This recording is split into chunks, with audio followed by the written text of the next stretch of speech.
Halika! Bitiwan mo ko, sabi. Ayokong sumama sa'yo. Halika dito ka. Eva! Eva! Ano bang nangyayari sa'yo? Napakalinis mo, napakabait mong babae. Bakit ka pumasok sa ganitong klaseng hanap buhay? Kung ikaw ang babaeng anak mahirap na wala ng ibang paraang magawa para mabigyan ng magandang buhay ang kanyang mga magulang at mga kapatid, tingnan natin kung makapagmalinis ka pa. Pera lang naman pala ang problema mo eh. Ba't di mo sinabi sa akin? Handa naman akong tumulong. Ano bang pakialam mo sa akin? Malaki ang pakialam ko! Eva, matagal ka nang naglingkod sa akin. Malaking bagay itong tinatanaw ko.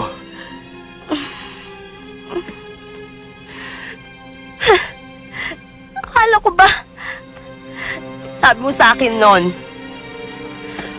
wala kang pakialam kung saan ako nakatindig. Eva! Bitiwan mo ko. Okay na sana yung basta't binaliwala mo ko noon. Na para bang isa akong bagay na nakapandidire. Okay na sa akin yun. At least nakalimutan kita. Pero ngayong nandito ka na naman sa akin.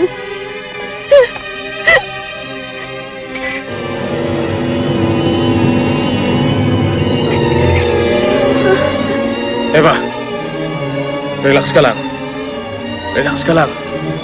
Sana hindi ka na lang nagpakita sa akin. Mahal kita pero ano bang silbi ng buhay ko ngayong hindi ka naman mapapa sa akin kahit kailan? Wag! Bitiwan mo ako! Gusto ko na Eva, tama na! mamatay! Eva! Mahal din kita! Mahal din kita.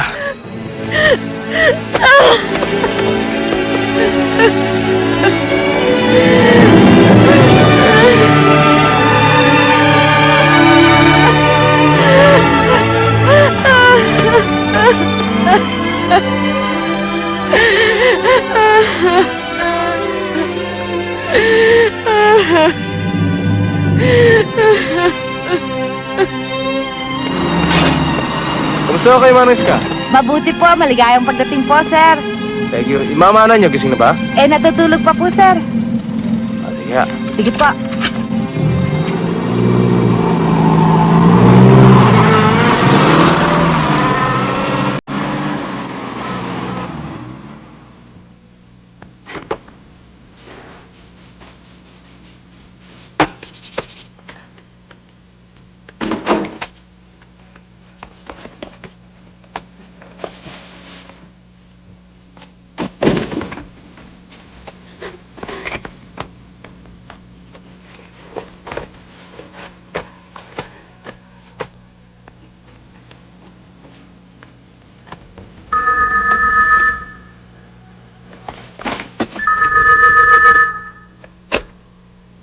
Hello?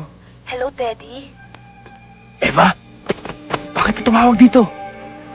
Di ba ang bilog ko sa'yo? Huwag ka tatawag dito. Gusto ko. Nandito ka sa tabi ko. Aba, ano ka ba naman? Kagagaling ko lang dyan, pinababalik mo na naman ako. Sige ka. Pag ikaw hindi pumunta dito, akong pupunta dyan. Ibubulgar kita sa asawa mo. O ano? Ano? Sige. Hintayin mo lang ako.